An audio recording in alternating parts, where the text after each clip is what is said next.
Қайдан аламыз? Қойдың, яғни ұсақ малдың қойдың сүйегінен, асық жілігінен алынатын сүйекті біз не деп атаймыз? Асық деп атаймыз.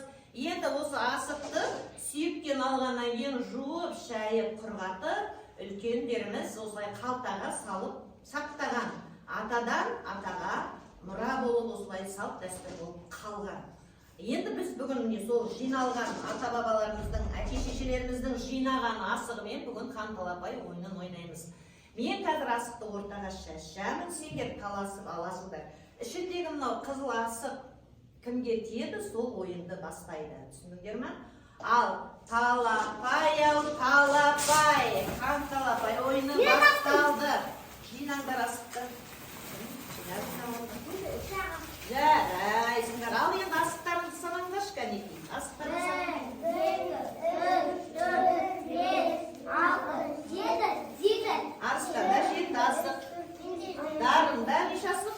3 асық. Тимошта неше асық? Қанша? Әлібиде 8.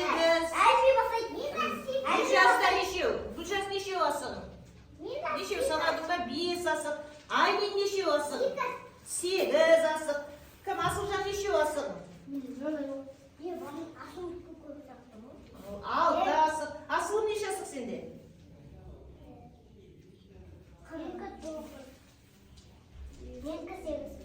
11 асық. Әлихан сенде неше асық? Әліби. Әлихан 2 асық. 3 асық екен. Аялада неше асық? 5 асық аялада, я? Енді осы асығымызбен қазір балалар спорт залына барамызда қан талапай ойынымызды бастаймыз. Ал қан талапай ойыны бастауға кеттік.